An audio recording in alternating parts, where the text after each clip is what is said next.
Llegó el momento de abrir una ventana al pasado y escuchar esos pasajes de la historia que marcaron el rumbo de nuestra sociedad.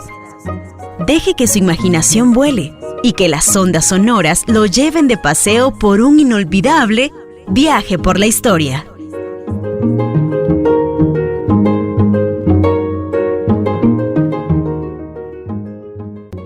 Hemos dicho que cuando se fundó la Universidad de Santo Tomás se creó con ella un anfiteatro de anatomía y de autopsias, pero que durante el periodo de la universidad no se hicieron. La primera disección de cadáveres que se hace en el país data de 1894.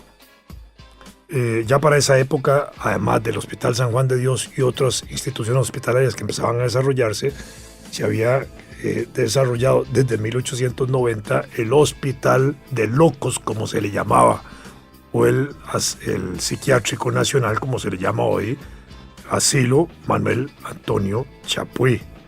Ya en 1894, ahí en el hospital se hacen disecciones de cadáveres. Ahí empieza justamente ese desarrollo práctico de la anatomía patológica y de los estudios que son tan importantes de esta rama de la medicina para diagnosticar más correctamente la causa definitiva de muerte.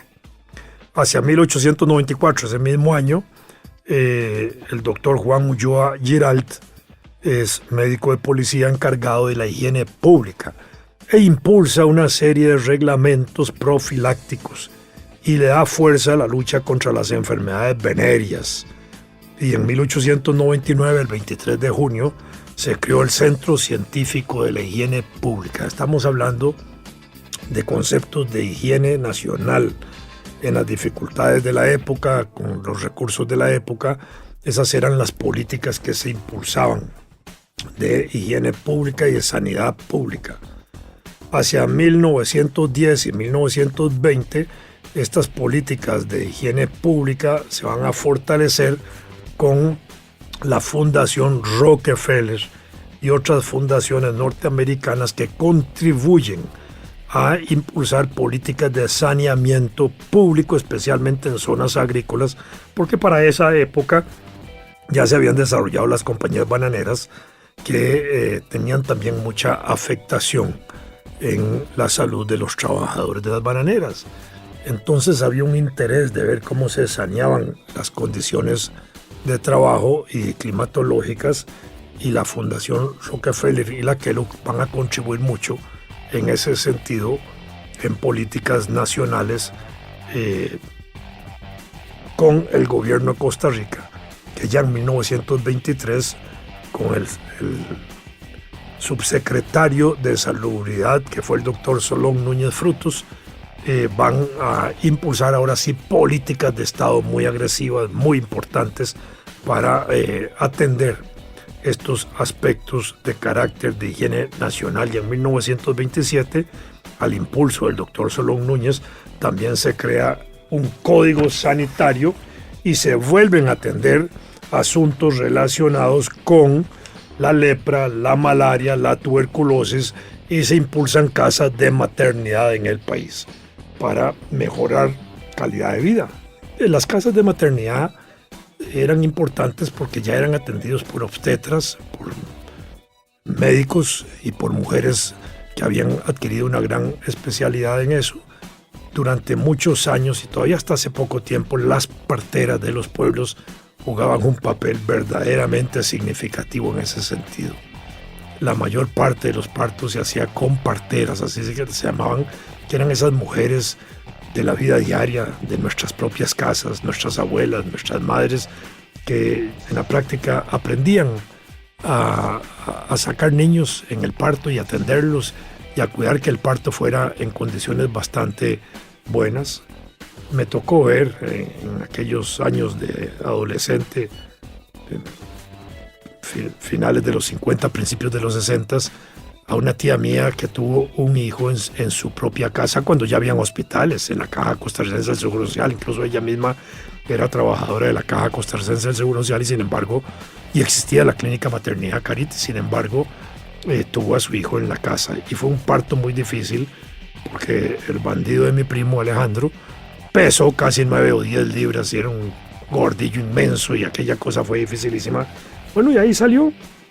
Y fue un parto en la casa, eso yo me acuerdo muy bien. Y sin embargo ya habían hospitales en ese sentido importantes. Entonces las casas de maternidad obviamente contribuyen hoy a mejorar también la calidad de vida de los costarricenses porque los riesgos de un parto son muy elevados. Un niño que venga mal acomodado, que de pronto se complica el parto, un niño que venga enroscado con su cordoncito umbilical puede complicarse. Un niño que cueste que salga, de pronto puede no salir y entonces ya está en el tubo de salida y se produce una verdadera tragedia en que no se puede devolver y tampoco puede salir y se pueden morir madre e hijo. Son situaciones complejas, por eso es importante hoy que estos partos se atiendan en las clínicas y en los hospitales a cargo de dar la asistencia de maternidad, donde hay toda la tecnología importante para que el parto de un niño sea de las mejores formas posibles. Hoy no solo se producen se le inyectan, se le prepara a la mujer para que tenga una facilidad de parto, se pueden sacar las radiografías o los escáneres para ver cómo viene el niño, si viene bien acomodado o no. Si no viene bien acomodado, inmediatamente se pasa a la cesárea para atender un parto más seguro, etc. Hoy hay miles o centenares de procedimientos que pueden atenderse para mejorar la calidad de vida de los costarricenses.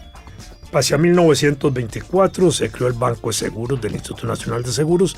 En esa época se crea el Instituto de Seguros, lo que es hoy el Instituto Nacional de Seguros, se creó como Banco de Seguros, que también empezó a dar un cubrimiento con pólizas y con este tipo de cosas para facilitar atenciones de accidentes de trabajo y otras cosas. En 1925 se produjo la Ley de Accidentes de Trabajo. Esta fue una ley muy importante porque fue una ley que empezó a lucharse por parte de los trabajadores agrícolas desde 1908, pero se aprueba hasta 1925. Una ley que duró muchos años en que fuera atendida porque los diputados y los políticos de la época pues no querían dar una ley de accidentes de trabajo porque era fundamentalmente para proteger a los campesinos que eran la población mayoritaria del país y en ese sentido podría significar algunos costos y en ese sentido también esa lucha fue sostenida por los trabajadores. 1925 con la participación del Partido Reformista, el general Jorge Bolio y su diputado Julio Padilla, se logró aprobar la Ley de Accidentes de Trabajo con oposición del diputado entonces León Cortés Castro, que después llegó a ser presidente de la República. Justo la Ley de Accidentes de Trabajo, que estaba orientada a favorecer a las masas campesinas, salió restringida a los trabajadores urbanos, que eran los menos. Pero ya era importante haber aprobado la Ley de Accidentes de Trabajo porque lo que seguía en adelante era ampliar los alcances de esa ley para que fuera poco a poco protegiendo al resto de la población. Hacia 1931 el desarrollo de la medicina en el país había logrado ya un alcance significativo y empiezan a producirse los congresos médicos nacionales. En 1931 se produjo el primer Congreso Médico Nacional. En estos congresos médicos, los médicos se reúnen para intercambiar experiencias de sus distintas ramas de especialidad, explicar lo que han avanzado en el año o en los periodos entre congreso y congreso, para señalar cómo está la situación de la medicina nacional. En esos primeros congresos médicos incluso se hablaba muy bien de la relación de la medicina con las condiciones socioeconómicas de la población y del país, de manera que se podían asociar problemas médicos a situaciones de pobreza, lo que hoy ya no se hace en los congresos médicos. Hoy se va más al campo específico del mal que se ataca, o se combate y se desprende, digamos, ese análisis de las condiciones socioeconómicas. Uno de los grandes médicos de Costa Rica, gran patólogo nacional, organizador del Servicio de Patología del San Juan de Dios en la época del siglo XX, el doctor Rodolfo Céspedes Fonseca, poco antes de morir, hace pocos años, venía trabajando intensamente en el análisis a partir de las autopsias que se hacían en el hospital y de las biopsias que se hacían en el análisis socioeconómico de las enfermedades, sin que pudiera publicar sus avances en ese sentido sobre la situación actual. Pero él sí ya había mostrado preocupaciones importantes de volver a referir eso, y a mí mismo me comentó en alguna ocasión que se estaban volviendo a producir enfermedades asociadas a situación de pobreza, y está claro de que la pobreza en Costa Rica pues hoy mantiene un índice alto de nivel de población pobre y de extrema pobreza. Y en ese sentido el doctor Céspedes Fonseca pues ya venía avanzando en esos estudios que lamentablemente quedaron truncados en ese sentido. El Congreso Médico de 1933 y la Revista Médica de Costa Rica, que se publicó con motivo de ese congreso, es muy rica en esa información de relación con la pobreza y los males de salud pública y de salud que habían en el país. En 1940 se funda la Universidad de Costa Rica, el impulso del doctor Clorito Picado, del doctor Calderón Guardia, y con la Universidad de Costa Rica en ese momento no se funda la Escuela de Medicina, que se va a desarrollar hasta 1959-60. Y pasaron 20 años prácticamente en que Costa Rica con la universidad no desarrolló la Escuela de Medicina. Sin embargo, el doctor Calderón Guardia, con la apertura de la universidad, también impulsó la constitución de la Caja Costarricense del Seguro Social, que es una de las instituciones motoras, rectoras, importantes de la calidad de salud de la población y de la calidad de vida y de la expectativa de vida que hoy tenemos, porque hoy la seguridad social, que tiene un carácter universal para todos los costarricenses, y nos cubre y nos protege y nos atiende y hace que muchos males puedan ser prevenibles y atendibles, y prolonga la calidad de vida de los costarricenses y produce mayor expectativa de vida. Por aquellos años de los años 40, el doctor Clorito Picado, uno de los grandes científicos costarricenses, un hombre extraordinariamente inteligente, que había estudiado en Europa, en París, y se había desarrollado como uno de los grandes científicos nacionales. En dos campos me gustaría señalar esa perspectiva del doctor Clorito Picado en los sueros antiofídicos, que es muy importante, su proyección, su papel actual. Incluso el Instituto de la Universidad de Costa Rica, el Instituto Nacional que atiende la producción de sueros antiofídicos, lleva el nombre de Clorito Picado. ¿Y por qué él se había preocupado de esto? Porque las picaduras de serpientes venenosas eran muy dañinas a la población laboral del país, a la población campesina.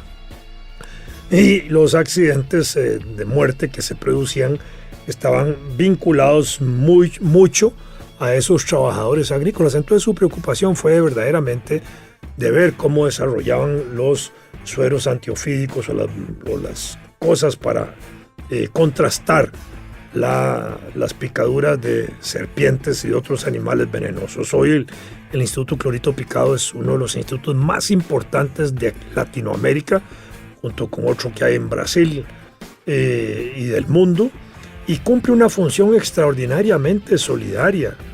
Cuando yo fui embajador en Venezuela, por ejemplo, de Venezuela solicitaban sueros antiofídicos al Instituto Clorito Picado, y desde aquí los mandaban gratuitamente, solidariamente. En una ocasión me tocó a mí llevar sueros antiofídicos a la región de Maracaibo, y cada vez que eso sucedía, allá hacían un gran despliegue publicitario a favor de Costa Rica y del Instituto Clorito Picado en la colaboración internacional que se daba. Hoy El instituto también trabaja en sueros de alacranes y arañas y otras cosas que producen daños a la población. Clorito Picado entonces tenía una lucha muy importante para contrastar, digamos, la picadura de culebras y serpientes venenosas que afectaban a los trabajadores, y en ese sentido destaca. Pero también otra de sus luchas muy importantes fue el desarrollo de la penicilina.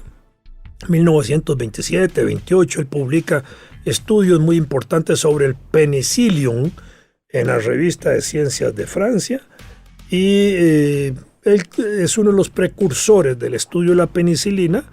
Él se viene a Costa Rica, no continúa sus estudios en Francia en ese sentido, desarrolla su actividad médica aquí en el país, y en 1943 al doctor Fleming y a otro médico les dan el Premio Nobel de Medicina justamente por el avance en los estudios de penicilina, del cual Clorito Picado había sido uno de los precursores en ese sentido.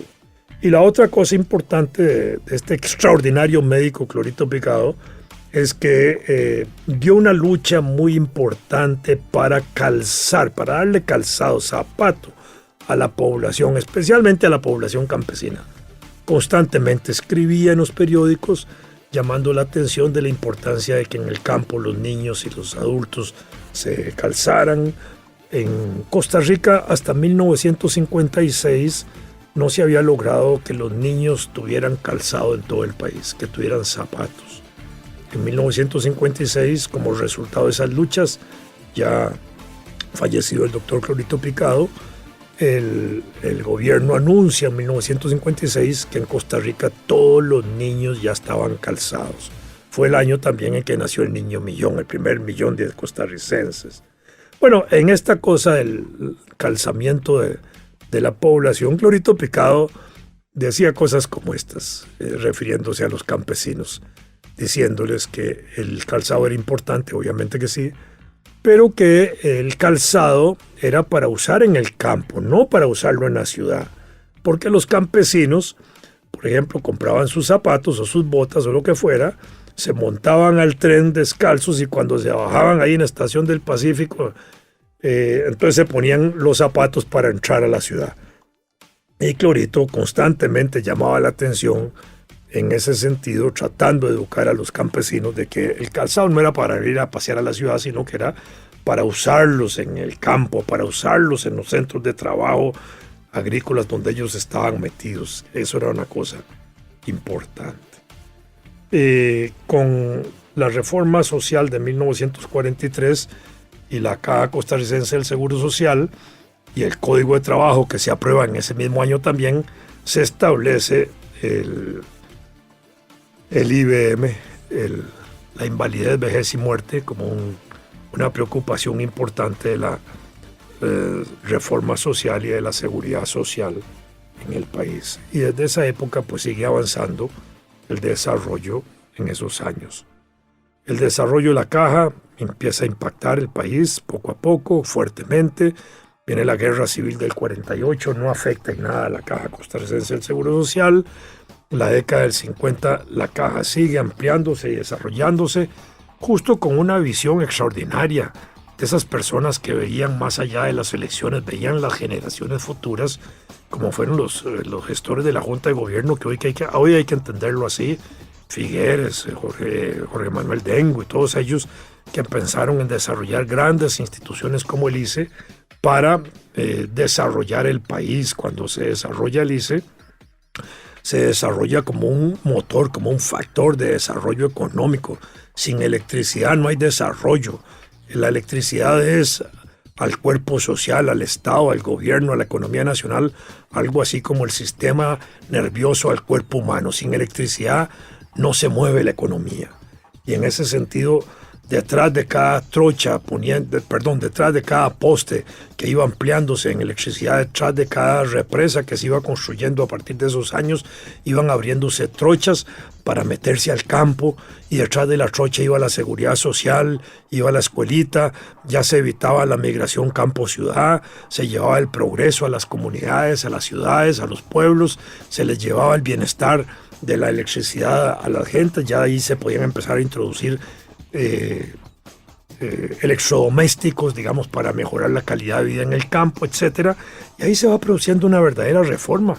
En ese sentido, esa década del 50 fue revolucionaria en términos de eso. Se acompaña de una reforma educativa de 1956 también en esas orientaciones. Para esa época en las escuelas se daban campañas grandísimas de salubridad pública, igualmente de que los niños no anduviéramos descalzos, de por qué teníamos que protegernos, del consumo de agua, de cómo atender la limpieza en las casas, de cómo atender la limpieza de los alimentos que se generaban en el campo, especialmente verduras, legumbres, hortalizas, todo lo que era hortalizas, porque podían haber, digamos, posibilidades de infección por una mala limpieza de eso. Entonces habían campañas orientadas muy importantes para enseñarle a la gente en ese sentido.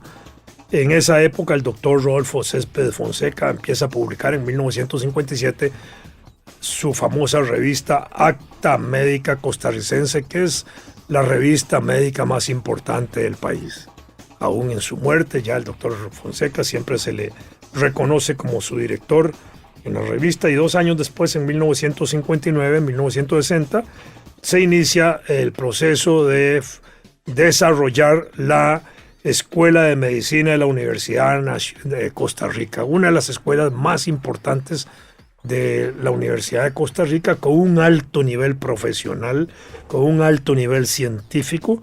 Sus primeros graduados, todos prácticamente, fueron enviados al extranjero a lograr especialidades, a sacar especialidades. Había una visión muy importante para desarrollar la medicina en el país, y muchos de esos primeros graduados se quedaron en el extranjero, dado el nivel profesional, el nivel importante de su formación que habían recibido en Costa Rica, y cumplieron papeles importantes en otras latitudes, México, Estados Unidos, etc. El resto regresó a Costa Rica especializados, y ahí empezó a desarrollarse ya una nueva visión de la medicina moderna, contemporánea, con el desarrollo de la Escuela de Medicina de la Universidad de Costa Rica.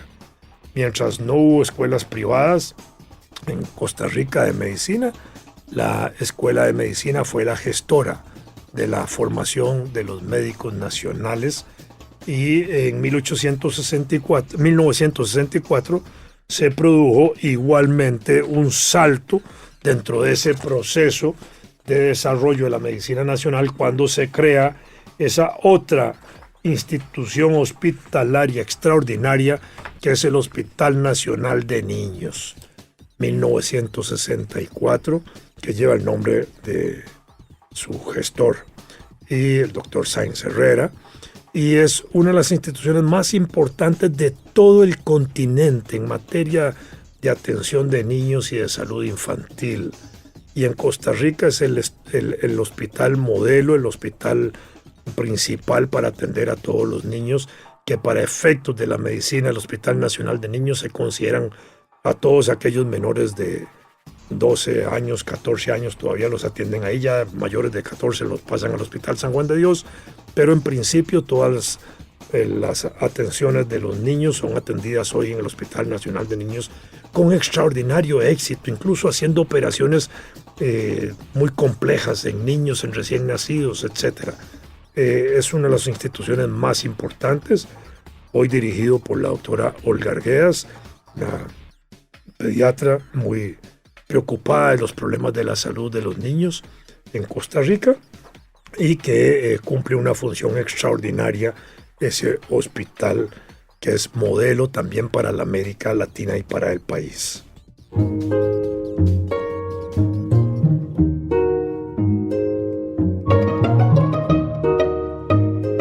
Deje que su imaginación vuele y que las ondas sonoras lo lleven de paseo por un inolvidable viaje por la historia.